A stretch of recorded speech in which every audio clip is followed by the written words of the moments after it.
Hello, and welcome again to I am the connector, Tracy G, and I basically am here to try to help you to grow spiritually and have a healthier, happier life, and become more self-aware.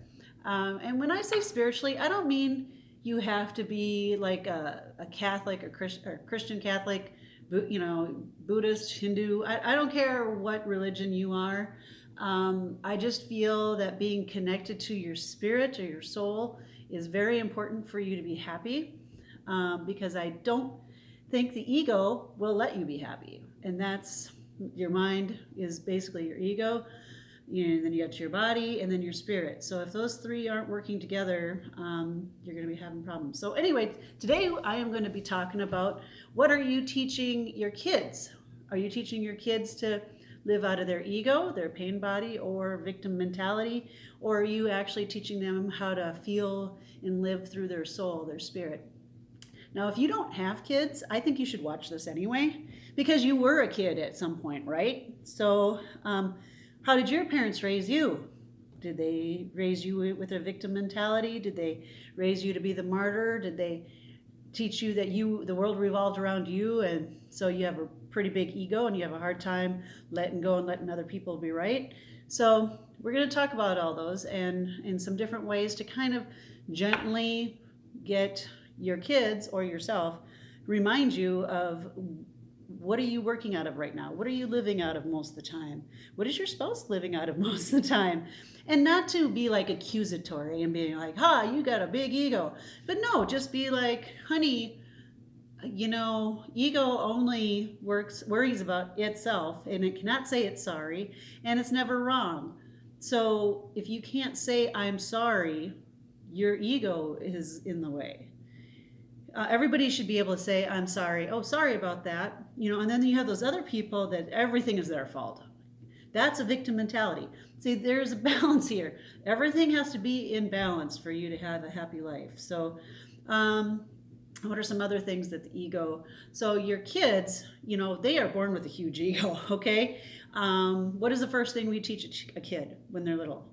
Mine, right? Or my name is, or I am, so we show them that they are separate from everything else, right?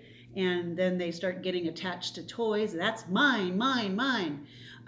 That's ego, ego, ego, because it's always about me and mine, and don't take mine away from me, or I'm going to be upset.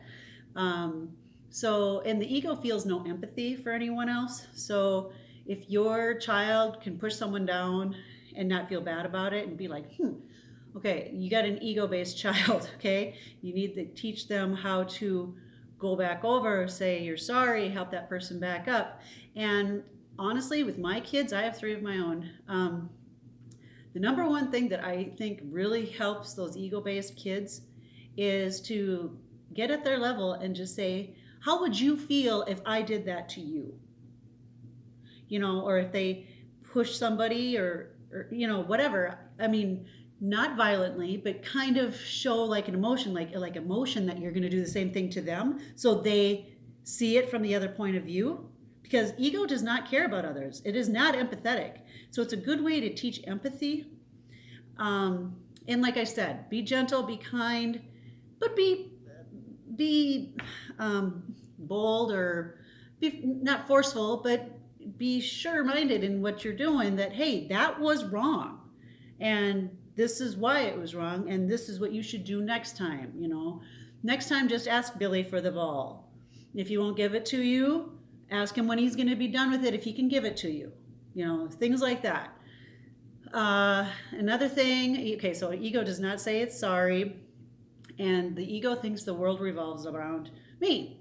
The world revolves around me. Everybody else can just basically do what I say, otherwise I'm going to be mad, and I'm going to make you feel guilty about it by saying, oh, you're kind of crabby today, or whatever. Okay, so people that are like that usually are very ego-based, that are constantly putting you down, making you feel like it was your fault when actually they were the one that was in the wrong. Okay, so and also ego people usually like victim mentality or pain body people because the little kid that is always giving, always sharing, always, trying to be be the good kid. I mean, that's great. They actually could be in their spirit too, unless you know that they're doing it because they're scared or because they're afraid of, getting yelled at.